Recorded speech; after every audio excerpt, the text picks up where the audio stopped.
won't affect anything. Oh, no, your beer. It'll make it sound better. All right. Yeah. I like it. And the microphone smells like a beer. You know? Billy Joel. Exactly. So if Billy Joel sang about it in a song, it's fucking cool. That's right. I got to pull up my Frankie list. I made a little Frankie list. Uh-oh. So first of all, hi, welcome to Rough Pumpkins. This is my friend Frankie Cavone. What's up? Frankie, why don't you tell everybody what you do other than, so you own Mirth Films and you run Mirth Films, but tell us a little bit about that. Yeah, so Mirth Films is just really at the end of the day, what Mirth Films is just like a collective of people who like to shoot video and photo, a group of friends that all hang out together and also try to pursue the one thing, which is helping support local music and the live entertainment industry here in the capital region and beyond. So I love it. Damn. So what year did it start? Tell me what year you started Mirth Films. So Mirth Films, it started in 2018, and it started, if I'm being honest with you, out of spite. I not to sound like Larry David here, but like I was shooting for a publication at the time that I'm not going to mention. Great friends to this day, but I felt like I was like, learning the ropes, understanding what it was like to work in the press industry. Before this, all I did was video production and, shooting photography on my own. And after I got a little taste of it, I felt like I had some experience under my belt, and I felt like I wasn't getting the shows that I wanted to shoot. And I felt like I kept on getting ducked. And at this point, I was like also creating original videos with my friends. We were just making skits and stupid stuff. Yeah, that right? Shit's so fun. I love skits. I almost miss doing that stuff. But it's, so I was just like, all right, well, if we're going to start this original video platform, and I kind of know how to do press-related things with musicians, with bands publicists, why don't we give it a shot? Why don't we try? And so I just took the experience that I had and then just implemented it into what is Mirth Films today. And, it started with a group of friends, but I started it on my friend Ramon's couch with a six-pack of Busch, a Red Bull. Hell yeah. I got a Busch Light hat on. Busch latte. Yeah, no, and like, it just was something that I always felt like regardless if I have a full-time job in video production or in media, I always wanted just to have a safe space where I could create and flex my creative muscles without, letting that thing, which is my full-time job, get in the way of what I love. So it's really about love, wow, yeah, absolutely. And I just want to make clear, when you started this, how old were you? So 2018, what am I, 32 now? So, go back. I'm not good with math. That's why I work in communications. But you were young. You were a really young guy when you started. Like 25. Yeah, maybe? I'm starting this film company, this production company that does basically everything, covers live music, does all this stuff. I mean, that's for a 25-year-old guy, that's a pretty big undertaking.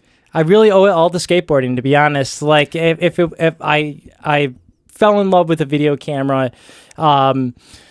And it's something I always knew I wanted to do, was do something in media. And then photography came in college, but I just, I tried my best to put myself in a situation where it's like, set yourself up to follow your dream, whatever that is. I don't mean to sound like a motivational speaker, but no, it's just true. But I think about Mirth Films before I go to bed. I wake up thinking about it. Nonstop. It's my baby. It's your life. Yeah. It's like your thing. It is. And with that, you're just competing with yourself every day, and trying to keep yourself in a good, clean mindset. So that way you keep pumping out content. That sounds so like YouTube-esque, but it's like, that's what you do. I mean, because you've been doing this, like the history of the skateboarding thing, like skateboarding was one of the frontiers of basically video and edits of like the late 90s, early 2000s. Skateboarders needed edits. They needed, I got to show you what I can do. There were tons of skateboard edits when I was growing. It was just all skateboard edits all the time. And this is when Tony Hawk, Pro Skater 3 was like taking off.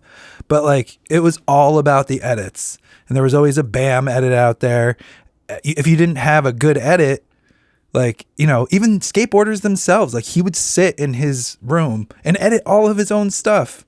So it's such a cool way to get into video. And it's crazy to see how it's progressed from like, oh, I want to record my friends skateboarding and do some skits into live music, short film, just anything. It's crazy. So that brings me to my first question. What was the first moment you realized it's not just a hobby anymore? That's a tough question. I think, you know, there's a lot of things. You know, concert photography wise, it was okay. I'm working with local bands. You know, starting to make a little money doing this, and then also, you know, it's getting that first like ability to really pursue something that you love, which for me was, you know, like Phish and Metallica are my two favorite bands of all time. And I love the vast difference. right? Yeah. Like, I don't know. It's just like you just slow down the Kirk Hammett solo and there's Trey Anastasio, if I got to say it right. Kirk wishes, bro. Kirk Kirk Whammett. Yeah. But that whammy pedal, it's always on. But I, you know, this is like right around the time when I started doing Mirth films, and I still like couldn't get into certain concerts, but I got to photograph Phish and Metallica within a month, and that was like, wow, this is like amazing. And then, you know, the smaller bands, when I don't mean small, but like a band like Twiddle, you know, 2012, 2013, everybody was going out to see them in upstate New York, Northeast, and when I got the opportunity to, you know, one of those small ones were, or just like small instances, was going out on tour with you guys for a weekend. Was the one with Twiddle? With Twiddle, and just being like, wow, like. But didn't they ask you to do some more stuff after that too? They did. They were like, hey, will you come record this show or like something like that? Yeah, so I ended up getting to know their manager pretty well, and Gub, I got to give a huge shout out to, because he's just been such a nice guy and like always super supportive. Yeah, hell yeah. But we, you know, COVID happened, which I mean, COVID's a horrible thing, but like for me, it was the greatest thing, because as somebody like I'm like discovering live streaming at this time. Yeah. And, you know, Twiddle Live from Out There, this whole thing, which was put on by, I forgot which management company, but it was a paywall, watch a concert type of thing. Yeah. And they invited us up to Essex, Vermont to record a series of concerts. That's awesome. And then also like working one-on-one with Mahali in his house, you know, stuff like that. And like, it was like, okay, something's working here. Exactly. Keep at it, you know, and just like, and that's where I was like, okay, I can be more selective. I don't have to necessarily do a wedding video. I can pursue the avenue of live music. I've carved out a name with the help of so many other people. Like, it's not just me. No, but you have been, I mean, I see how hard you work. I've seen it I just see you around. I've worked with you personally many times, and you've been grinding for years. I mean, you just love it and you do it. Like, that's the thing is like, I think the reason you're able to keep going is because you actually like love what you do.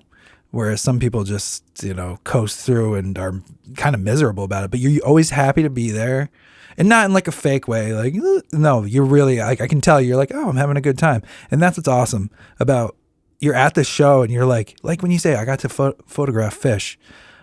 Yeah, you're like actually taking that in. You're not like, oh, it's just a job. It's pretty cool. I'm going to brag about it. No, you're like, that was awesome. Some people get disillusioned. I mean, I've been guilty of it myself. We all get a little disillusioned. Like, sometimes. In what way? Like, you know, a little jaded. You know, you start to not appreciate like the things that you would appreciate years ago, because, you know, it's not as cool, because things start to become dulled down, you know? I totally understand that. Yeah. And I mean, for you, jaded, the word, you know, you've been a musician for, I mean, longer than Wild Adriatic. 1,000 years. 1,000 years. No, it's like 25 years, yeah. And, you know, like, I don't know, like, what's the feeling for you, like, when, like, I don't know, like, you're 4 years deep into a project and you're like, why am I doing this, you know? Like, what does that feel like for you? Like, that's also a good question. So playing music is always just like, oh, this is what you do. I like literally couldn't even focus on high school. I barely got through. Like, I barely even got through high school because I could barely focus on anything except being in a band. So from the time I was like 13 on, it was hyper, literally just super ADHD style, hyper focus, music all the time. As Metallica would say, nothing else mattered. And I just couldn't even focus on anything. It was all like, I didn't even want to go on vacation because I was like, if I go on vacation, I'm not doing what I'm supposed to do to advance my musical career. And I'm like, I'm a junior in high school. I'm like, what? That's a little crazy, but that's how I felt. And that's how motivated and passionate I was when I was really young. And then once like Wild Adriatic got going and then you're on the road and you just kind of, you just roll with it. And like, you keep doing your thing. You take we got a lot of cool opportunities and, we just took them and it kind of becomes a blur. And you kind of you're like, whoa, if I remember my 12-year-old self would be like, whoa, it didn't happen the way I ever thought it would happen, or like, I didn't come into my career thinking like, oh, you're going to grind on the road for a bunch of years being a big nobody. And then you'll have some menial success. Like I was, it's just, this industry's changed so much since like I started in it, which was 2005, 2006. And now it's just, it's a completely different animal, as is any industry, just because of the internet and streaming and no more MySpace. I was just talking about this with Joe, but we were obsessed with MySpace and we lost that. It was a great social media platform for bands, and somehow it was amazing. I don't know why, but it was like the best thing ever. That's interesting. Yeah.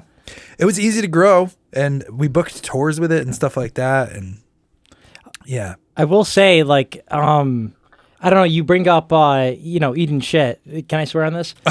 Yeah. Everybody has that. You can definitely swear. You bring up eating shit. You bring up being a no-namer. But I will say, like, the most impressive thing that I think I've ever seen in, like, recent times was going on the rock boat with you guys and, like, everybody coming out to see you guys play. And especially, like, you're doing the send-off show at the end of the rock boat.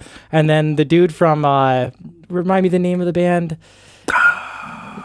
They're pretty good. Walk the Moon? Yeah. Or something like that. Oh, don't you dare look back. That song. Yeah. Keep your eyes on me. Right, that's the song. Shut up, band. Yeah, Walk the Moon, that's the name of the band? I think it's Walk the Moon or something. No, is it Walk the Moon? I don't know. Or is that the band that played one guitar, like, with like it was the 15 dude with people? the blonde hair, yeah. like super skinny, but like he just impromptu came on and you guys did Let's Dance or some David Bowie song and it just rocked the house. Yeah, the Super Jam is always, ending a thing like a festival like that with a Super Jam. It's always great to be like facilitating that kind of thing. I mean, that's like Mateo's little specialty. He's like a Super Jam facilitator. Okay. He's really good organizing that, making people answer emails and like getting people together. Because, it, like everything, it doesn't go exactly how you thought it would, but it still ends up being a really cool moment, and then random stuff like that happens. Yeah. And you just got to flow with it, not be like, no, the list, gotta stick to the list. No, you just do it. No, true professionals. So that was like, I don't know. It was just crazy to me. I was like, not all the music on the rock boat was for me, but like to see, like, I mean, you guys are original as it gets. And just to see, like I said, people come out, remember you from previous rock boats. Like I didn't understand the level of Wild Adriatic until I think that day. That's Frankie, that's a good point you bring up, because that's part of the menial success. Is you go to certain towns and maybe some people care about you. You go to other towns and it's just nobody knows who you are. You go on a cruise or a festival cruise where you've played before, and you're the man here. But then the good thing about traveling around and going to different places is you get humbled and you get brought back down to reality. For sure, because it's cool, and I'm so appreciative of like people who like actually like that, who care, and obviously those are the kind of people you want to be surrounded by. And like they support you, and that's the whole reason you can have a career in the first place. So I love all those people, but yeah, you just never wanted that kind of thing to get to your head, because it does, and it can. I mean, even in local bands and stuff, it's crazy. For sure. And just to briefly talk on that. You know, working in the Albany music scene, just because that's my new home base. Well, not new, but like I always consider myself a Lake George kid.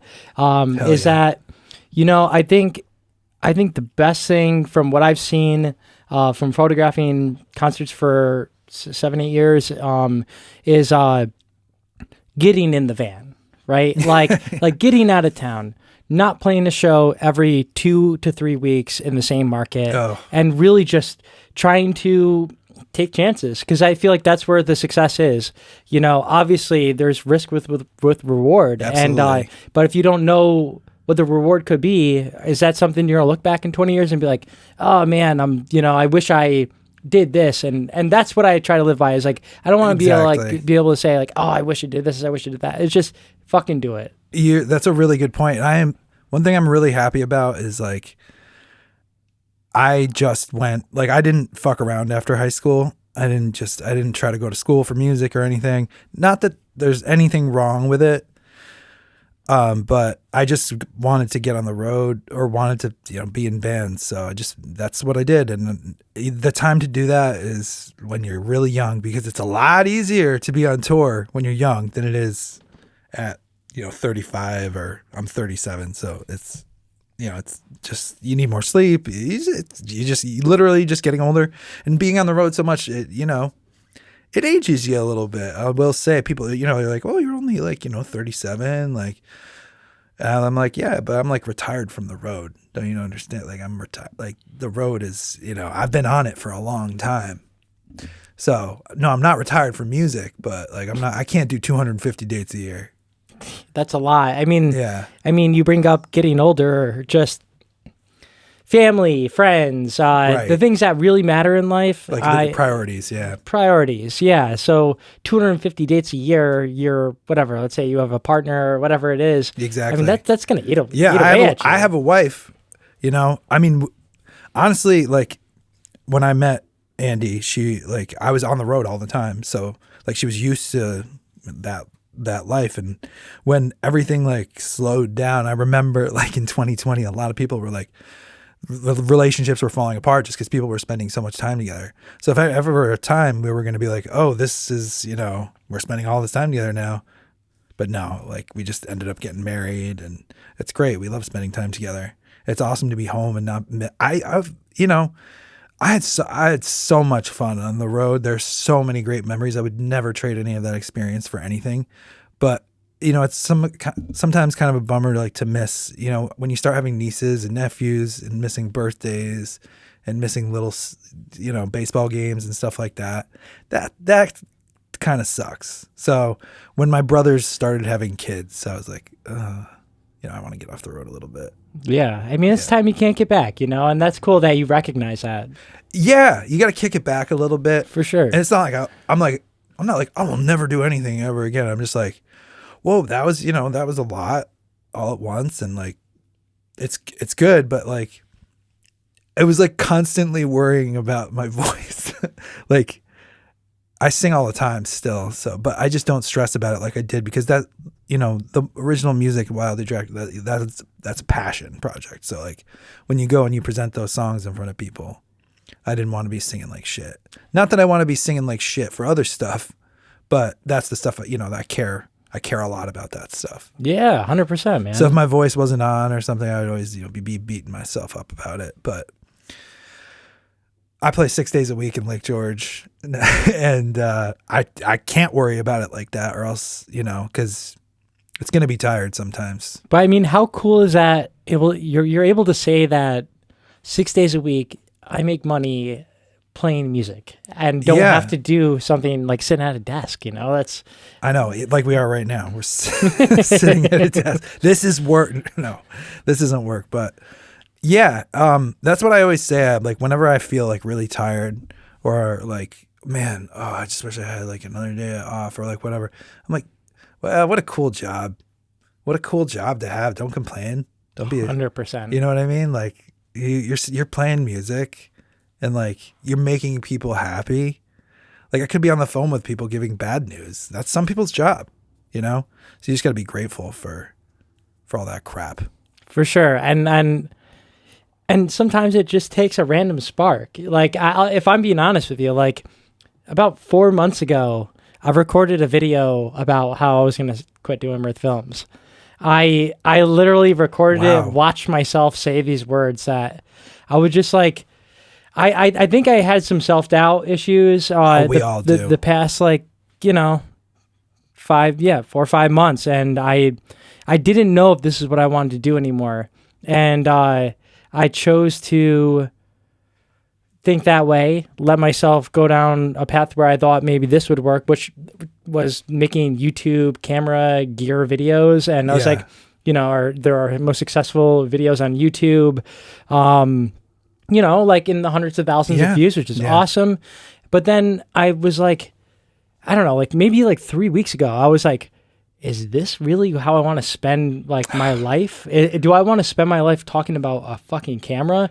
Do I want to spend my life... You want to spend your life using my camera. Using my camera, like telling a story with my camera. Right. And that's when I started to realize how grateful I am to be in a situation that I'm in, which is I get to be a part of a local music community with, your random jobs with some bigger bands, which, keeps you going, keeps you motivated. But then it's like the group around you, like it's everybody that is a part of what you're doing. So I was like, whatever. If I took the chance, I at least let it ride. And then after I let it ride, I realized that, okay, view count to a video is not that important to me. Right. Yeah. And I was like, I'm making these fucking Ruben Raider videos, which is fun and all. Like, and they're entertaining, whatever. But like, as a really creative, thank you. Like, but like as a creative, it's like, there's nothing about it that is special when it comes to creating the thing. It takes 15 minutes from the process of eating the sandwich to editing the video. But you get to eat a Reuben. I do get to eat a Reuben. So I do. It. I do. I enjoy the Ruben Raiders videos. I mean, I think there's some Ruben lovers out there that would also, if they knew and they caught wind of Ruben Raiders, they'd really like it too. It's just, it's really hard to break through the noise in any, whether it's music, film, anything. It's hard to break through the noise, and a lot of it now is just understanding algorithms, and you have to have good content, but almost more importantly, you need to understand like the algorithm. 100%. Whether it's YouTube, Instagram, TikTok. What else is, I don't know what else. Well, that's the thing. It's like you make a video, then you break down the video, you put it on this, that, the other thing, blog post. Right. It's like a PR of one video every single time. Yeah. It's strategy, it's playing the game, understanding your data, and I don't know. I think the only thing I can suggest is sometimes it's helpful not to look at other things. Sometimes it's just helpful just stay tunnel vision and while you like stay tunnel vision, but at the same time be open-minded. Like the best way I can put it is my fiance is she will hate me for saying this, but she loves Taylor Swift.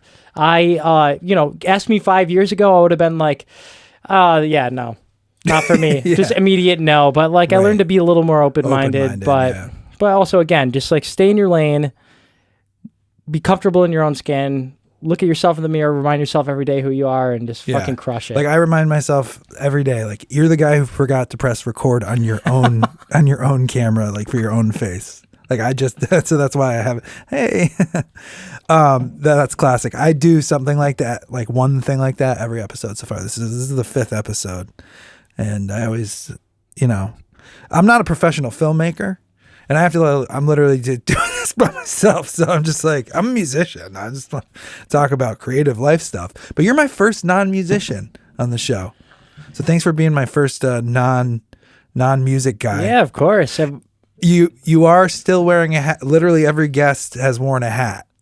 But at least you're not a musician. Can I tell you something I thought about that? That's why I brought the hat. Like, I didn't even wear it. Like, I was just like, oh, Travis is going to wear a hat. Should I wear a hat too? And that's what I was like, I'll just fucking You're like, what do I want to be? thing. The one guy who hasn't worn a hat? Somebody's going to have to break this streak of hats. Let's see. Who's next? Oh, yeah, I don't know. Even Mikey wore a hat, which I'm surprised. He's got great hair. He's got that mohawk. He's got that yeah. blonde mohawk. Yeah, he wore a hat. I was like, I guess everybody. This is the hat cast. That's what I should call it. Forget Rough Pumpkins. Where did Rough Pumpkins come from? So Rough Pumpkins basically is something we've always said. It's something I definitely always say with Mateo, like all the time. Like, oh, when something's like not good, it's rough. That's Rough Pumpkins. Like, it's like a rough patch, pumpkin patch. Rough pumpies, like just rough pumps, dude. That's just something that became like a thing, and it's just I thought it was the perfect name for this podcast because being in this life and working, or creating whatever it is, it can be pretty fucking rough pumpkins sometimes. You know what I mean? 100%. Like when I look at something, if I post it and I'm like that didn't do, I'm just like rough pumpkins. So that's why. So I guess I kind of set everything up for failure. So. Well, it's cool. It's like an inside joke then. Yeah, it's just a little. That's the best names come from inside jokes. Yeah, Rough Pumpkins. I mean, I feel like I don't think it's just a us thing. I think there's other people out there who use like, because like, oh, he's going through a rough patch. Oh, I say Rough Pumpkin. So I don't know. I just had to find that out because when I was picking the name, I had to make sure I wasn't stealing somebody's name, but I didn't. This is This is the only podcast called Rough Pumpkins. For now. By the time this comes out, there could be another one, but it's a fraud. But I want to get back to asking you some questions. Yeah. Real quick. So, what's a mistake? And if you've got a good story about it, please feel free to elaborate. What's a mistake you made early on that still affects how you work now? My communication. I think I could be a better communicator to the people that are important to me. I think it affects, it's just like, don't be a chicken. You got to say something, say something. Right. Just don't if you're thinking something, just say it. Yeah. 100% in business and family life. Yeah. Relationships. Nothing good comes from bottling something up, watching days go by and, facing a fear of yours. Yeah. When it's too late, like that for me has always been, put a camera in my hands, I'll fuck shit up. But like when it comes to my communication skills, I could be a little better. I get overwhelmed when I have a team of like 20 people contributing to Mirth Films, my family, my friends, my fiance, when I see like 25 blue dots on my messages app and then like 50 emails. You're one of those. It's just like I get like panicky sometimes. Yeah, it like raises my anxiety when all I got to do is just boom, boom, boom, just answer that shit. Just answer them. And that's like they appreciate it, I think too. Yeah, the they people do. that are trying to communicate with you. Yeah, and I feel like I could definitely improve in that, and it's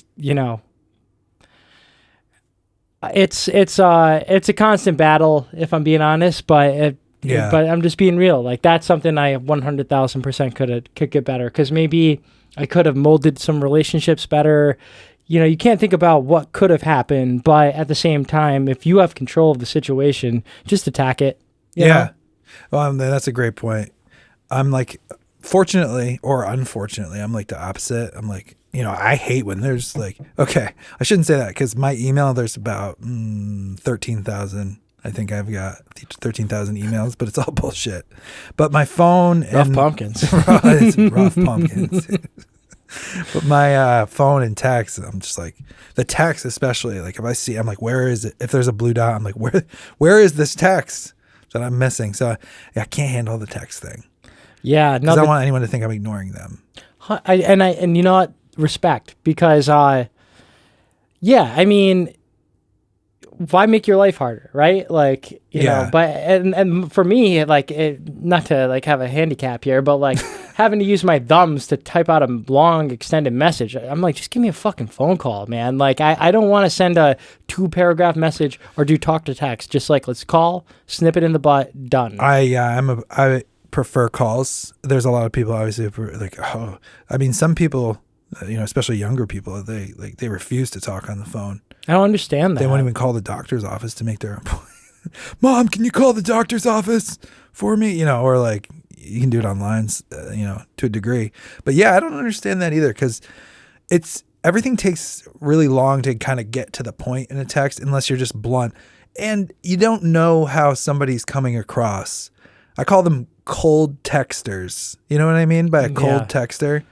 No exclamation, no emojis, no personality, just cold. Cold you know cold texters? Of course. And it's like, a thumbs up to somebody like my dad's age is like, okay, acknowledged. Yeah. Thumbs up to somebody my age, 32 years old. Passive aggressive. Fucking asshole. Yeah.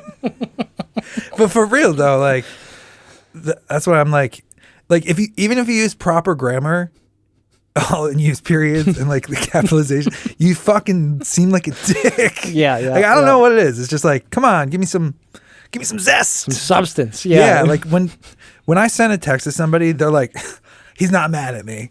That's how I don't know why I'm thinking like that, but I'm like, if somebody sends me a cold text, I'm like, what the fuck did I do? But that's in my head, I think. So how do you explain what you do to people who think filmmaking is all just fun and games and shooting a camera and that's it? Two avenues here. Mirth Films, and when you ask me like what Mirth Films is, I still can't explain it to this day. It's really tough for me because we do so many different things for filmmaking. Media company, right? And but when it comes to video production, yeah, it's like, okay, we need time to do this. We need time for error. It's going to take this much to set up. It's not just, hey, what's up, everybody? It's not a vlog. Like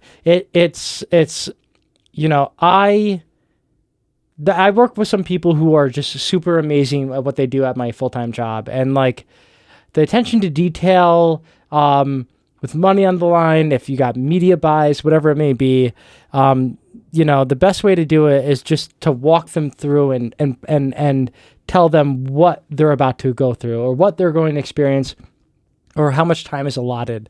Like I've been on some shoots where, what seems like one interview could be 9 hours, Yeah. Like, I'm trying to think. Like this one time, I learned this really early on, actually. I had this great internship. Shout out Golden Land Productions. Really Nice. opened my eyes with a lot of things. Got to work with some really cool people. But this one instance where I don't know what I'm walking into. I know we're doing some for ABC. And Dope. so we're doing a bit for Good Morning America, which, 30-minute interview, right? Okay, 30-minute interview is 3 hours of setup, waiting for the client to get there. The client, Robin Roberts, it's like you're going to be like pressing time, like, come on, Robin, let's get here, let's do this, and then it's like the subject topic is Special Olympics, it's like, I think that for how important media is these days, not to just like turn this conversation. No, I love it. I think that media people should be paid way more than they are because so much is dependent on how you market something, how you output something, the script, the story. It's more than just putting some words together, and it's something that even ChatGPT cannot produce at this point in time. It's the message. Yeah. And if you want to get your message across the right way, that painful time of the setup, the breakdown, it's all crucial.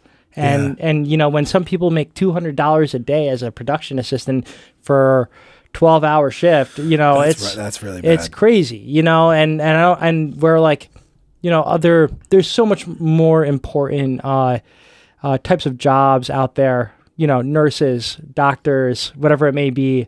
But when you are working for a corporation and you're making them a boatload of money because of your marketing that maybe has been effectively relayed.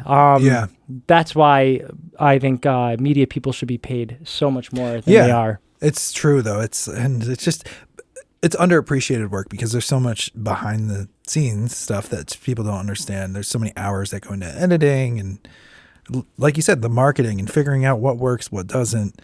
And nowadays, all these companies, if they have to understand these algorithms, they have to understand, how people go to school for this stuff now, Yeah. That's crazy. And then they also change the algorithm every so often. You don't know. They're like, hey, you got to use 4 hashtags. Don't say the word it and only use 2 smiley faces. And your cat, it's like that. I'm like, who can keep track of that kind of crap? No, yeah, and there's one person in this world that I like realized like, okay, maybe you don't follow that pathway of thinking so much. Is this guy Scott Harris? He's a photographer who he's dedicated to iPhone and like Android photography. Oh, okay, cool. And he's like taking some incredible images from like Fish's Baker's Dozen to other bands. And he like put out a post one time. This was like 5-6 years ago, but it sits in my mind every day. Not every day, but it's like comes back to me. Yeah. And it's that I don't pay attention to what time I post. I just post. And if Yeah. it doesn't do good, that sucks. And if it does, awesome. Yeah. But like, that's a good point, if you're because it living really your life, doesn't. Yeah. yeah, like It doesn't matter. if you're living your life based on a content calendar, like when I first started Mirth Films in like 2019, after a year under our belt, I was like, okay, we got to hit the 9 a.m., the 12, the 3, the 6, the 9. And that was like, oh my God, like if we didn't do this, it was the end of the world. The end of the world. You know, on the post, if it fails, it's my fault. We're terrible, blah, blah, blah, you know. Exactly. Self-doubt, you know, whatever. And then I was like, you know what? It's just about being consistent. I think really that's is the one thing. But like you said, like you need to be just enjoying the work you're doing, like, and be consistent, because you're not. There's no guarantee of like, oh yeah, if you do this and this for a certain amount of time, you will be like, that is not a thing. I know people have said that in the past, but like, no, like success comes in many different forms, in many different shapes. Like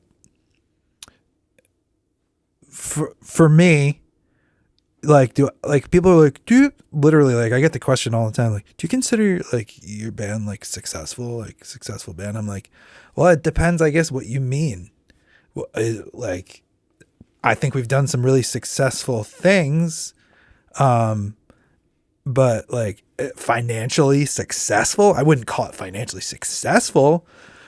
Could it be financially sustainable? Yeah, but like it depends on how you measure life experience too. You know, like For sure. it definitely feels like, you know, the life experience I got definitely feels like a huge success to me.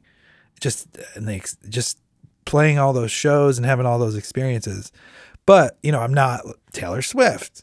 I don't have the Eras tour, but we have little tours, little tiny tours. Well, I mean, over many eras. But like for you, like what was like, I don't know, like what are some of your favorite moments looking back? Is it recording Cooperstown? Is it opening up for Leonard Skinner? Is it, you know, like having that following in Appleton, Wisconsin? Like what is it for you? Like that, I mean, that all of that is great. It's awesome. And, you know, when you say recording Cooperstown, and I'm like, yeah, that album, Big Suspicious, because that was our first full length album. Like that totally was one of my favorite like things to do, because we were just held up in Edie Road Studios, which is in Argyle, or Greenwich or Argyle. It's like on the border. And yeah, we just stayed there, and I was hyper focused, and I had friends there. Like we had our friend Jake there helping engineer. And Schmeely? No, actually there were two Jakes. Oh, Jake Lavin. Jake Lavin, Oh, yeah. of course. Lavin was there helping engineer. And that was awesome. So I just look back on that really fondly. But yeah, that was when Cooperstown was recorded. The whole album. It was cool to work in like a nice studio space. And obviously all the cool shows. There's been lots of cool shows that's total good time. Lots of good tours. And then there's been lots of shows that are not such a great time or not good, you know. Or there's been shows where there's barely any people and they're still like a good show. Because if there's 10 people there and all 10 of those people are like super, super into what you're doing, that's awesome. I mean, there's been shows we've had that are important to our career that literally had 2 people at them. I mean, we met one of our closest friends through the band, Chrissy. And if it weren't for her seeing us at this place called Tommy's Pub in North Carolina, we would probably have never gone on the rock boat. Like, wow. Yeah. Oh my God. So that's true. And she knows it too. Like, basically she just saw this band is coming to this venue that she's like, I'd never heard of the venue, Tommy's Pub. And no wonder, because it was this little, you know, hole in the wall place in North Carolina.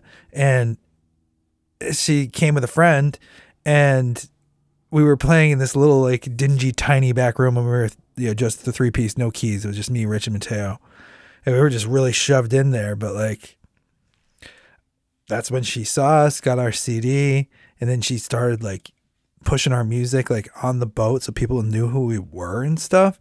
And a few years later, we get a booking agent and stuff, and then we get on the rock boat because of like how that started. That's definitely how it started. So it's crazy. You never know. What year was that? That she saw us at in North Carolina?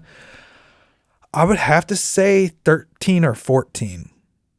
2013 or 14. How did it feel to know that you branched out from Albany?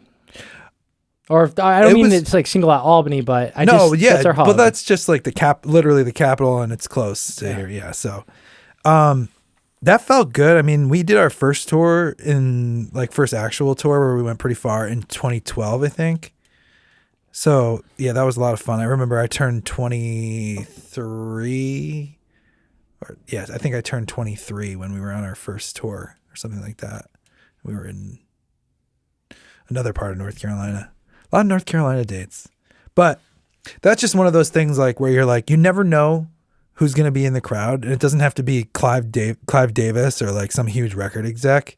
But like, because our friend Chrissy was there that night, we fostered this whole relationship. First of all, with her, we would stay at her place. Like, she would come to all our shows there and bring her friends. Like, that's one of those people that is a true music lover, though, that like is like, the few and far between. Not a lot of people like that are like, it's like a music warrior. You know what I mean? Wow. Like, Okay. Shout out Chrissy. Damn. Yeah. Shout out to Chrissy.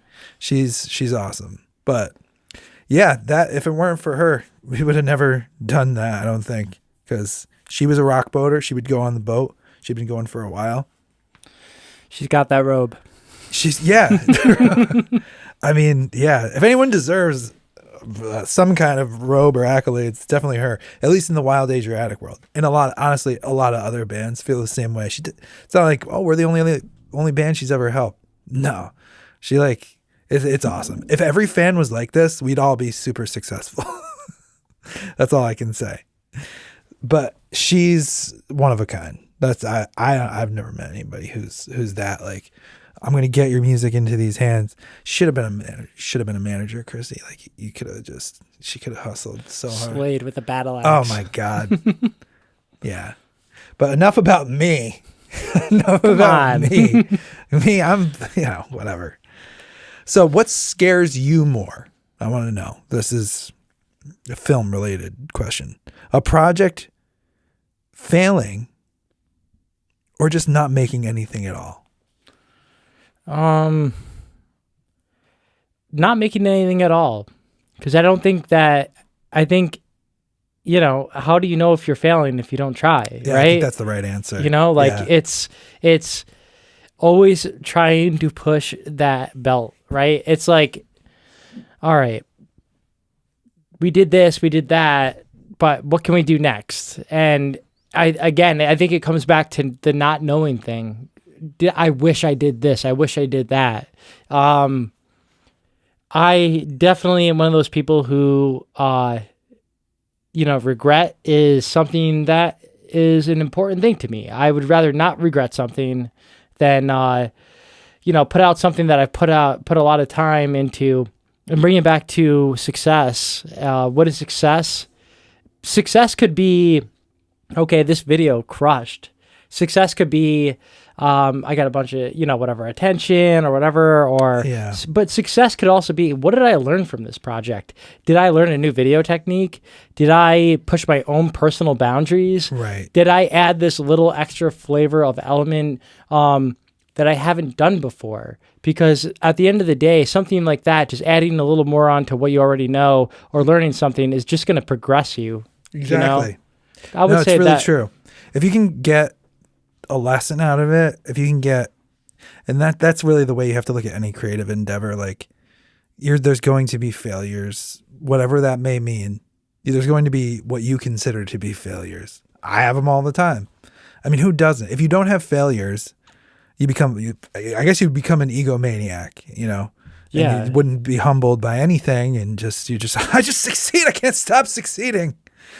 That would be awesome, It doesn't usually work that way for most people. Not everybody's Ricky Bobby. I just can't stop winning. I don't know. Yeah, but I did want to like shoot off a little bit and talk about Reuben Raiders a little bit. Okay. Can we talk Reuben Raiders? So, who's got the best Reuben? Right now, the best Reuben on the list out of 40 or 41 episodes is Dango Fitzgerald's. Wow, which is right down the street from right here. Yeah. Interestingly enough. It is, when you're judging somebody's food, first off, number one, I don't pay for any of that. I mean, I pay for all of it. Like I don't take any handouts. Yeah. And I don't also like tell people when I'm showing up, because I've had like places reach out to me. Dango Fitzgerald's, come try our Reuben. Yeah. Yeah. They reached out to me like 4 months before I even did their episode. Yeah. And, I would rather go in on a day, because that's the thing. It's the restaurant is all based on how the staff is that day, right? Right. You don't want them to prepare for you. No, I absolutely not. And but Dango Fitzgerald's was the best corned beef I've ever had. I'm a huge proponent of a little more than the merrier with the Russian. Like, give me some. You know, they didn't have enough Russian on there. They didn't. Yeah, I watched this episode. The corned beef was so damn good that it was just. It would be horrible to say that this isn't the best Reuben because of my personal taste, right? Of like not enough Russian dressing. Exactly. I think, but because when that corned beef is just so fucking good, you know, it's just like. Tell me what was good. Was it super tender? It was like, Christmas corned beef on a sandwich. It was that you could tell, like, and the staff told me before I even ordered it, that it was their number one selling item over burgers and wings, which back in the day, like 2010, when I was a senior in high school, getting stoned in the car, driving to Dango's, 5-cent wing night. That's what it was all about. Yes, I remember that. And I was just older. So to know that a Reuben sandwich is more sold than those products, which are in obvious reasons more adaptable to your client base. Classic American fare. Yeah, that was just like, it knocked my socks off and also knocked me out. I literally took a nap after I ate it. Wow. It was so big. So I got to have that. You have to. Like, make sure, like, book that day. Don't make any plans with Andy. Just hey, I'm going to probably, like, go to sleep and watch some, like, Housewives or something. Because I'm a big Reuben fan myself, so. Good to know. What were your favorite Reubens? Oh, you know who's got a really good Reuben that you should try is the Heidelberg in Queensbury, German restaurant. Okay. That's one of my favorite local Reubens. Is it the best Reuben I've ever had? No, it is not. The best Reuben I've ever had was somewhere on the road, and I can't remember the name of the place, and it annoys me probably every other day. When I think about it. I hate when that happens. Yeah, it's annoying because we've eaten in so many different places and restaurants, but locally, that place, and then there's a new German place called Spargel on 9, which is right off of exit 19, kind of like where Outback Steakhouse used to be. Yep. They took that, building, and that's good. I haven't had their Reuben, but I hear it's really good. So the Heidelberg though is probably the best local Reuben in, So just to be clear, Fitzgerald's is off exit 17. It's technically in South Glens Falls, Moreau. Yeah. But if we're talking towns, the Queensbury, Glens Falls area, I would say the best Reuben is probably from the Heidelberg. Okay. Yeah. I will definitely have to add that to the list. I got like a list of like, I'm sure 60. And then like people reach out. Like I've gotten at least 20, 30 emails, and then like constant DMs of just other places to try. But like, I'm like getting married next year. I got to keep my fucking fit, right? So it's just you can't be just eating Reubens every day. Yeah. So I work out extra hard. I make sure that like if I'm going to have a Reuben that week, I'm going to the gym like 4 days. So basically Reuben Raiders makes you keep working out, motivates you to keep working out. Yeah. I mean, I have to. Like, if not, then I would be You'll chub up. Like Twiddle's album Plump, Like It's my favorite sandwich because my grandfather, who passed away in like 2017, it was his favorite sandwich. I never really, I think I had a couple of Reubens, whatever. I thought it was like just like an old person sandwich. And Yeah. so, you know, he passed away. And then the first thing I did after that happened was I immediately went to the Rusty Nail in Clifton Park with the person I was dating at the time, and I went and had a Reuben. And so Reuben sandwiches are special to me. They hold a place in your heart for him. You know, like he's like, aside from a Reuben fanatic himself, like he was just a family man, somebody you could always rely on. He was no bullshit, and his favorite saying was "Money talks, bullshit walks," and he was just a great human being. So it wasn't my way of starting Reuben Raiders. I didn't do it to honor him. I fell in love with Reuben so much. I was like, this is... You just actually love Reubens. Yeah, I just was like, this is pretty... Yeah. It's pretty cool. Like, it is cool. I actually think it's a great idea. Thank you. I think it's awesome. I always watch the episodes when they pop up. We, you know, I wish I did it more consistently. You know, 40 episodes over 2 years. I wish I had double. Yeah, but then, like you said, though, you'd be fat. I wouldn't be able to fit in this room right now. Yeah, that would be bad. You can't just eat Reubens constantly because, like you said, when you had the one from Fitzgerald's, you basically fell asleep after. I literally took a nap. You fell. You're done. No it weed knocked you needed. out. Yeah. No weed needed. Wow. Just Reuben. Yeah, just Reuben. Reubens. I like, how am I going to make it from exit 17 to exit 2W on the Northway right now without falling asleep? You know? Yeah, it's about 15 minutes, I think, for me to get to Fitzgerald's from here. So not very far. No, I'm like, I want to go get a Reuben now. I kind of do. I mean, too. technically, like, let's see yeah, I could still do that probably. You could. Tonight. Oh my God. Sleep well. Yeah, no, that's a really good point, actually. So when we went on the rock boat, can we talk about the rock boat? Yeah, of course. For a minute? All right, cool. Because Frankie came on the rock boat with Wild Adriatic, did all the filming, photography, all this, you know, all this filmy media stuff, all the media. Was that your first music cruise? Yeah, I'd never been on a music cruise at that point, and you know, like I did my carnival cruises as a kid with my mom. Yeah, that was about it. Yeah, when you go on a music cruise and you've been on a regular cruise, you're like, whoa, this is way different. Because I've same situation. Like the only cruise I had been on before doing the rock boat was regular carnival cruise or something like that when I was like 12 years old. Yeah. So did you have fun? It was everything I didn't know I needed. Like I liked it because, you know, from working so much in the jam band industry, like there wasn't a lot of things around, you know, like I was just, it was all about the music, to see how passionate people were about it. Actually, there was this guy I met, Jason, shout out. He was in the airport when I was getting ready to take off in Albany, and he had a rock boat, a little emblem on his backpack. Oh, hell yeah. And I was like, I like felt the need to like say, hey, you going on the rock boat? I'm going. Like, yeah. And now we're like friends. Like, that's awesome. we like, he came to like, I shout out to Keith Morales. I like won this award like over the weekend, and he came out to support you won that an award over the weekend. Yeah, it was just like that dude showed up because we made this connection. That's so cool. You know, and like I loved the rock boat because it was, like I said, it wasn't about the party. Like, of course, it was a party for sure, but like to see all the people on the rock boat attending as fans enjoy themselves purely for the music, be strategic about what they're going to see, and also being exposed to new things and musically, you know, like Brian Ficino, shout out to him. Oh, he's amazing. Jesus, he's like Jeff Beck blended with Jerry Garcia. He's so good at guitar. Like I remember I was like, it had to be like day 5.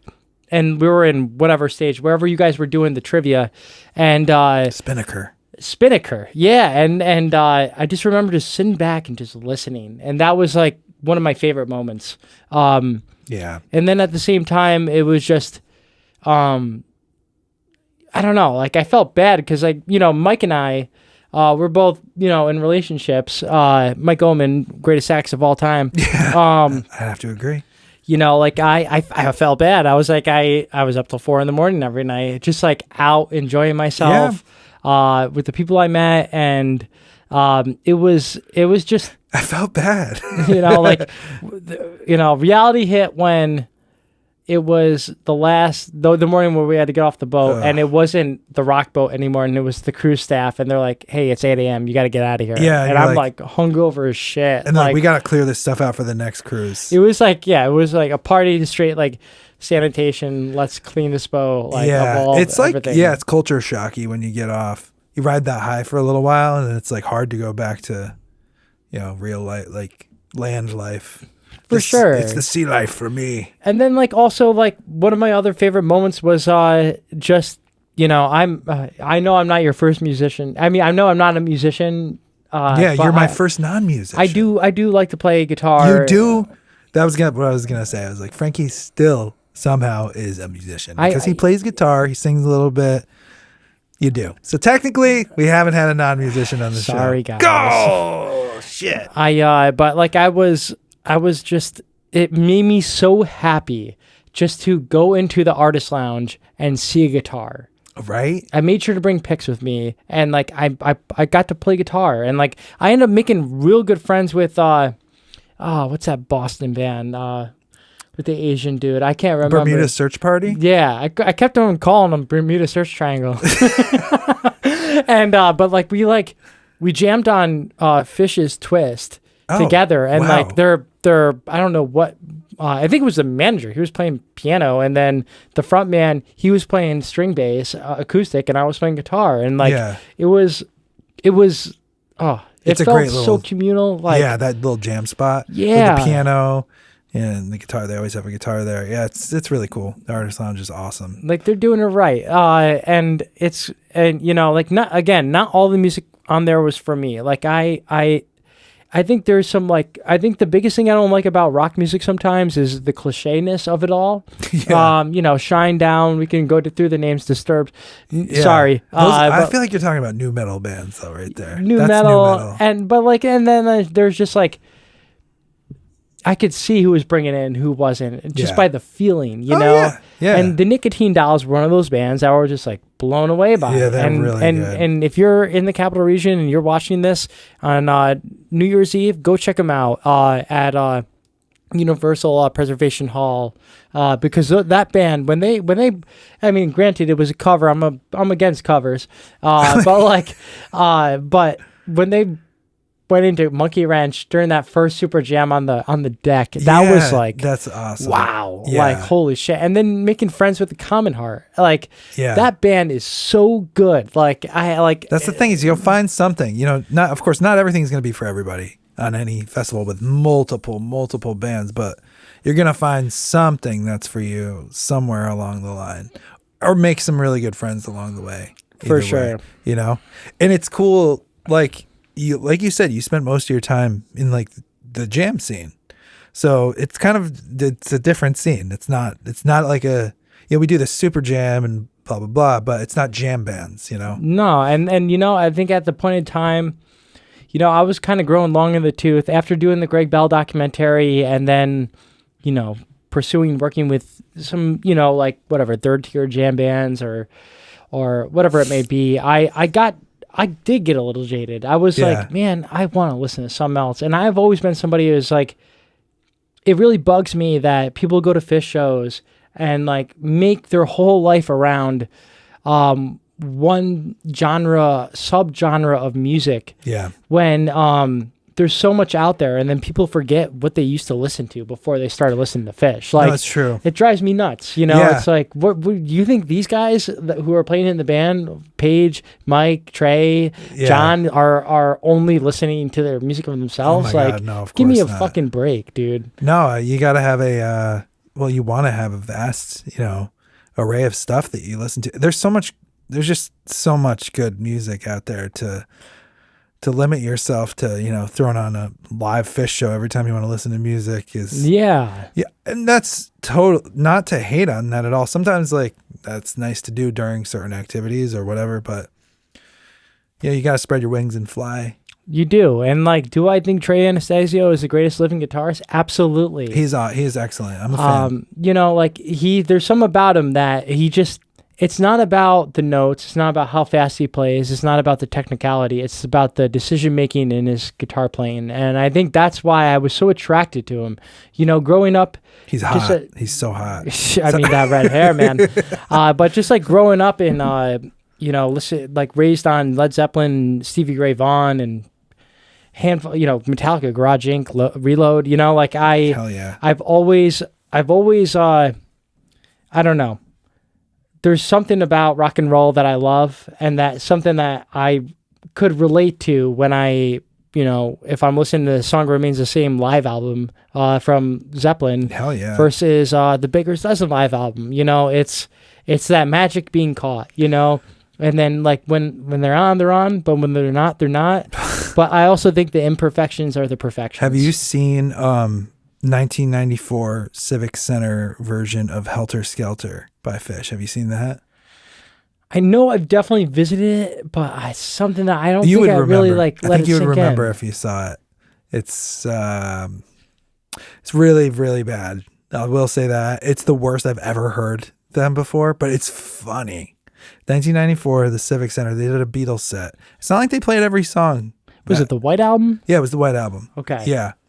But they played Helter Skelter, and I just don't know what happened. You're going to have to go check that out. I'd play it, but, you know, I'll get flagged or something. Yeah, of course. I recommend anybody who wants to be like, ooh, or laugh a little bit, or even if you're a Fish fan, go check out 1994 Helter Skelter live at the Civic Center on YouTube. And, you know, draw your own conclusion. Even when you go check it out, draw your own conclusion. I think that being said, what's your favorite era of Fish? So let's, you know, since you're a fan, like, are you an early 90s guy? Are you a late 90s?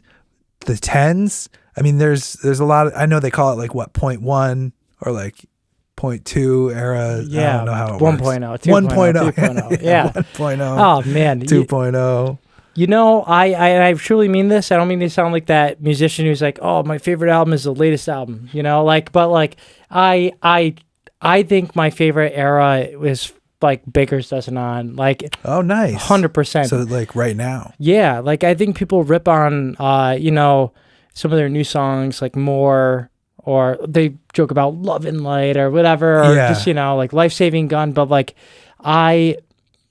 to listen to Trey play guitar in a time where I wasn't alive, like, or I was maybe 1 year old, you know, versus now, like, of course, Weeka Pog Groove from New Year's Eve 1995 is vintage, amazing. But but then there's just like times where I'm just like, I don't know, like the Baker's Dozen live album doesn't get enough like good reception. Like, if you were at Baker's Dozen, you know that was like some of the best Fish shows that we could have seen at this point in time. Do you think that you have a bias towards it because you were there? You know, like, no, because like there was songs off that live album that they compiled from different 13 shows? Yeah, Baker's Dozen. I didn't even know. Like one song, Most Events Aren't Planned, is a Paige McConnell song. And it just like it sounds, it's amazing. And like, and from that point on, I was like, man, I hope I get to hear the song live again. Yeah. And, you know, but I truly think right now is my favorite era of seeing Fish. The first time I saw him was in 2012, but like I just really respect the band for being respectful to themselves. Like, don't listen to the noise. Just play what you're feeling, you know, like, and then somehow they just continue to get better and better. So just to be at a Fish show is amazing. And a lot of people don't get it, and that's okay. It doesn't have to be for you. Right. You're like, you need drugs. No. And like, you don't like, and you that's don't need the drugs. That's like, what people like to joke about, but you don't. No, you can like, enjoy it without drugs. 100%. And from 2019 on, like, I stopped chasing songs. I really stopped like partying as much. Yeah. And started just be more present in the concerts. Yeah. But like, it's hard for me to describe the excitement I get when those lights go down at like 7:45. It's great to have that kind of just excitement over anything when by the time you're in your 30s. 100%. And like, I've probably shot like maybe 700 concerts at this point, and there's 1,000% standout ones that do compare to going to a Fish show, and I'm not undermining anything. It's just that's my thing, Like I can listen to Fish, I can go to see Fish, but then I can also listen to the Cars. I've been hooked on the Clash. Like there's and then like the smaller bands like the Sugar Hold or stuff around here, Glass Pony. I consider them one of my favorite bands of all time. There's just something about them that when you see them live, you get your socks rocked off, and that's what people should aim for a live musical experience when your fans are coming or you're introducing people to your music, And on the flip side, I think Fish fails at their studio albums. Like I choose never to listen to their studio albums. I feel like they kind of started a precedent for like when you're a jam band, you don't need a good studio album. No, it's like, let's add this, let's add that. It's just like, why don't you just try to capture what you were doing? Right. Like I still don't understand that to this day, but yeah, no, it's like, it was a thing for a while. Recording itself has become more accessible, more affordable and all that stuff. But I remember just jam bands never had good like sounding albums. It was always just like, yeah, we shred live and we have this live album, but like our studio album sounds like ass. 1,000%. Yeah.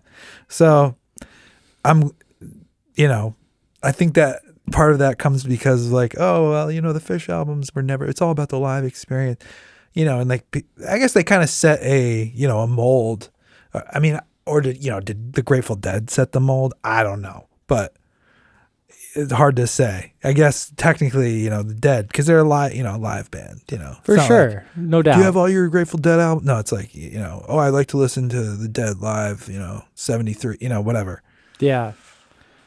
So I guess they started that, but I'm glad that nowadays, like, honestly, most bands I hear, even local bands and stuff, like, they usually got pretty solid sounding, like, recording. 100%. Yeah. But, 10, 15 years ago, that wasn't always the case. It's become just a lot easier to do, stuff on the computer. You don't have to have thousands and thousands and thousands of dollars worth of stuff, just maybe $1,000 worth of stuff. And it really comes back to just what you're making. It's about not the distribution. It's not about anything other than what is this thing that I'm putting out? Is this the best representation of myself? Is this the best version of me that I'm doing? Or am I just doing stuff to do stuff, Yeah. Yeah. And it's the same in film. It's the same in skateboarding. It really is. I mean, I see it in skateboarding today. Like skateboarding movies changed my life, and to see parts drop all the time, there's something less special about it. It's like, okay, let's just put out something to put out something. When, okay, if you just waited on something for a year and then spent maybe 3 months in the post-processing to really make something shine, somebody's going to remember that other than just for today or tomorrow. Yeah, and that's an issue with nowadays. People want instant results and they want everything right all the time. Yeah. They want everything instantly. That's why they like vlog and live, live Instagram live, TikTok live. Or it's just like, yeah, this is now. This is right now. And it's just like that art of like film that takes time, if you want to make a lasting impact. Build up the hype. Yeah. Don't just make a trendy, hashtag reel, make some, build your piece of art, promote it with your reels, but don't make things just to release reels. 100%. Whatever platform, unless, that's what you do for a living.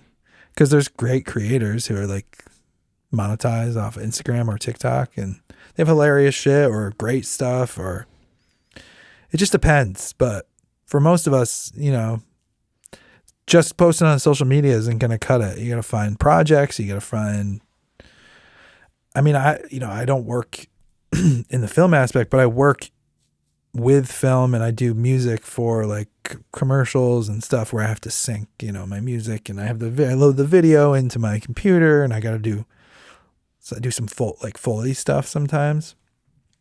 But people just have no idea the amount of like that's just one prospect. So like if you watch a movie or something, you're not like if Wolverine is running through the woods, somebody's making those sounds after the fact, you know, like the Foley part. For sure. That's like, it's insane. Like the amount of work that goes into these things, like these actual like huge productions. You can't just have a like one shotgun mic or one boom mic and be like, oh, audio's done. It's so much. Just like studio guys, some idiot like me sitting in a room like this. All the studio stuff's over here. You can't see it, but that's what I do all the time. Not for Marvel movies. You gotta love it. You gotta love it. You do. And I know you do. And, you know, when I watch your so like I've been watching your skate park, like walkthroughs lately. Like you've done a couple of them. I saw the one at Lake George. And you were a huge part in the skate park, in getting the skate park in Lake George. So you basically made that happen. It was a lot of factors, but it all started with a group of like 5 or 6 kids, and my mom and the owner of the Lake George Steamboat Company, Patricia Dow, shout out. You know, we came from nothing, and you know, like the most satisfying thing recently out of that whole thing was that the current mayor of Lake George told me straight up to my face, Ray. Yeah, Ray. He like in a meeting to get money for funding for our music festival, Wild in the Trees. He was like, I'll be honest with you, I thought never in a million years you guys would ever get that skate park built. Damn. He said that, like verbatim on record. And like, that was like, yeah, fuck you. You know, not in a bad way, but no, like, but like that's the spirit of skateboarding. Yeah. And it you know, that's why I owe my whole life to skateboarding, because like, you know, when you're a kid, you know, I was in 10th grade, 14, 15 years old. And I have, you know, my friends also were all getting in trouble for skateboarding in Lake George on public property. Yeah. And you know, we got this lady, Patricia Dow, owner of the Lake George Steamboat Company, brings in so much revenue to the town of Lake George, fighting for us misfits, you know? Wow. And then, you know, from her instilling us a lesson that anything you want, you can get. Also, like factoring in with the multiple, like 20 to like, I can't even remember. Like there had to be at least like 20 to like 40 fundraisers that we did, plus receiving grant money to raise $100,000. So that just to shows get the how park much built. You got the drive. Yeah, man, and that's the great thing about skateboarders is like you fall down, you get fucking back up. Oh, it hurts. Yeah, and you do it, and that's like a good learning lesson. I don't think there's a lot of lessons in sports that could do that. So, you know, after we achieved that, and then like realizing, okay, it's like the spring of 2015, ground's breaking. I'm a senior in college. And showing up and like, it was like the first couple days of November of 2015. I'm like standing on this one part of the skate park and I look and I was so happy I like started shooting photos at that time, but I took this photo where there's this huge rainbow. Oh, hell yeah. Like just like coincidental, you know, just like how like the this skies opened up. It was, you know, it was something I was like, I'm so grateful. Like, I'm so happy this happened. Yeah. And now it's about giving back. It's about, okay, I'm 32 years old. I still skate, you know? Yeah, no, I see you go. Dude, I can't even I can't drop in like at all. I skated when I was younger, but I'm way too scared now. I'm like, I'm going to break something. Yeah. You know, there's always that fear. It's just like, it's just now, again, it's just like, it's about the kids now, you know, like what can I provide for what I didn't have when I was that age, you know? Well, that brings me to, not to drag you back into, you know, when you were getting in trouble skateboarding, but being in trouble skateboarding ended you up on Judge Judy. It truly did. So can you tell me a little bit about the whole Judge Judy situation? Yeah, so Judge Judy, I was 18 years old at the time, and, you know, skateboarding, filmmaking, hand in hand. My friend Chris Browser and I, shout out Chris Browser, so like is like one of the best skateboarders to this day. It's St. Patrick's Day. we're skateboarding at the Village Mall. There's this like 2-stair for the skateboarders to understand what that means. Yeah. And we're doing tricks. I'm filming, like any other day of the week. Yep. What ends up happening is the person who owned Hawaiian Shaved Ice, Gerald Bongiorno, I apologize. He caught wind of this. He saw it, and he saw us like skating this table. We're like doing grinds down like a picnic table on the stairs, and with nothing to like give us a tip about this shit. I'm like just getting out of my shift at Pizza Jerks in Lake George. Yeah, so you're like right skateboarding this one curb. I get this call from Los Angeles, California, and I'm like, hey, how's it going? Like, this is at the time where there's not a lot of spam calls. Yeah, I'm before like, all that. Like, hi, how you doing? Is this Frankie? I'm like, yeah, what's going on? And like, oh, well, this is gonna be a weird conversation, but I'm the producer of Judge Judy. My name is so and so, and I have some news to tell you. So take it for what it is, pretty much. And she was just like, well, you're getting sued for skateboarding on private property for destroying property. And the reason why I'm calling is because you can either get sued in court for the full amount, the Georgetown court, or if you come on Judge Judy, we'll pay for what it costs that you're getting sued for. And we'll fly you out. We'll give you a per diem per day. Put you up. We'll put you up. Whatever. And so I immediately called my mom. I was like, Mom, guess what just fucking happened? Was there a mix of feelings? Because you're like, okay, first of all, I'm getting sued. Second of all, fucking we're going on Judge Judy, so it doesn't matter. Yeah, I don't even remember what I was feeling, but all I remember was thinking about doing it, and my mom was just like, well, if you go on Judge Judy and you're going to California for free, I'm coming too. I'm like, I'm of age. I don't need my mom. No, but she was there. She was there. She was on the episode. Yeah, she was. So we agreed. They flew us out for 3 days. They put us up in Beverly Hills. And the first 2 days, we did nothing but fucking have a good time. That's great. And as a skateboarder, it's your dream to go to California. That's where the Mecca is. So we're skating Hollywood High. We're skating down Hollywood Boulevard. Still one of the best double heel flips I've ever done in my entire life was on Hollywood Boulevard. And then we're doing we're going to the Venice Beach, going to the skate park. To this day, one of the best days I ever had skateboarding in my life. That's amazing. For 2 days. And then at the time, Posh is big. If people don't know what Posh is, stay far away from it. But it's basically synthetic marijuana. And me and my friend Chris, we didn't have medical cards, and we wasn't legal at the time. We ended up smoking this Posh that we ended up because we were taking the bus everywhere. Yeah. And we took the bus. We ended up walking so far in the wrong way, so stoned out of our minds. You ended up in Skid Row. People were looking at us. They were like, they belong in Skid Row. You could tell it was like people were trying to jack us. And then we realized as we're looking at the signs, we're not seeing the sign we need. So we walked all the way back to Hollywood. Goddamn. And then on the third day, Judge Judy's people pick us up at our hotel, and then we finally go. Yeah. We go, and we're in our separate green room. The producer's trying to hype us up, make us look like idiots. My mom's like, listen, do not listen to them. But they're literally trying to do this for ratings. Yeah. So we're like, okay, cool. I don't listen. We're just trying to be respectful people.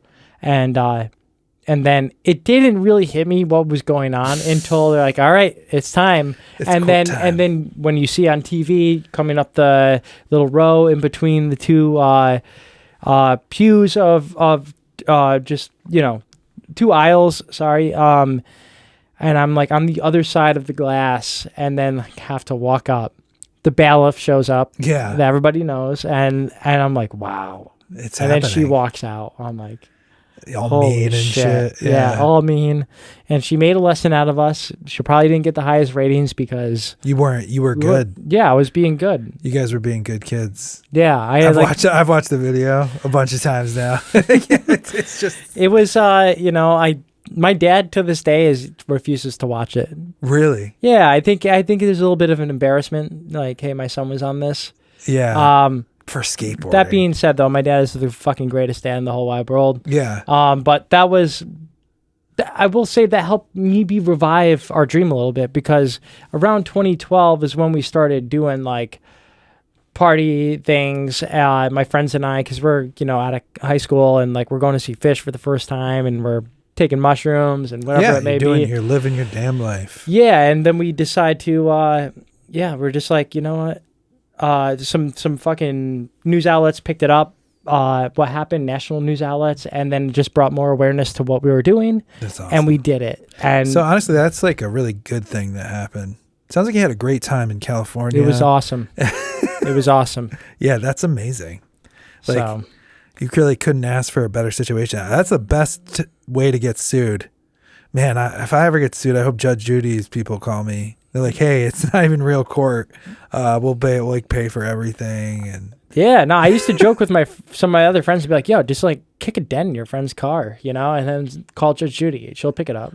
Because like the most humbling thing about it was we weren't bad kids, Yeah. The dude who sued us ended up getting like busted for distributing Schedule 1 drugs to other people, and ended up going to jail. He comes off as such a douche in the episode too. Yeah, and that's where I was like, I don't mean to throw shade at somebody else, but I was like, okay, and like some of the things that he was bringing up that we didn't do, like ripping like electrical wiring out of dirt. Like, why would a skateboarder do that? Like, put that through your mind. Yeah, that doesn't make any sense. Or like you're just fucking shit up just to fuck shit up or something. Yeah. So. Yeah. No. You know what? Forget that guy. What was his place that he It was Hawaiian Shaved Ice. Does he still run it? I don't even know if it's there anymore.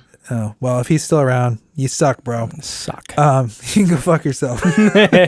But I had to make you tell the Judge Judy story. Okay. Yeah, I don't mind. Before we wrap it up, because it's just you're the only person I know that's been on Judge Judy. So I forget about it sometimes. I'll be honest. Honestly, it's cool. You're like a celebrity. Like, oh my God, weren't you that guy on Judge Judy that one time? Like, if I was sitting home sick from from school on TV, I probably saw you at some point and didn't even know because I didn't know you. But So Frankie, thank you for being here. Of course, man. Thank you. Mirth Films, check it out. They do tons of shit. Like he said, Frankie can barely explain. Lots of live music stuff, reviews, photography, videography, F. Cavone photos, right? Yeah, and which I'm also trying to just all channel now into Mirth Films. Yeah, so you're just compiling. Everything's under the umbrella of Mirth Films. Damn right. So check out Mirth Films. Let's see that hat real quick. Mirth Films. So thank you, Frankie, for being here, buddy. Honestly, I love what you do. I love talking nerdy gear stuff with you. Thank you, man. So thanks for being here, man. I appreciate you. Happy to be here. Hell yeah. Peace. Catch you later. Are you ready?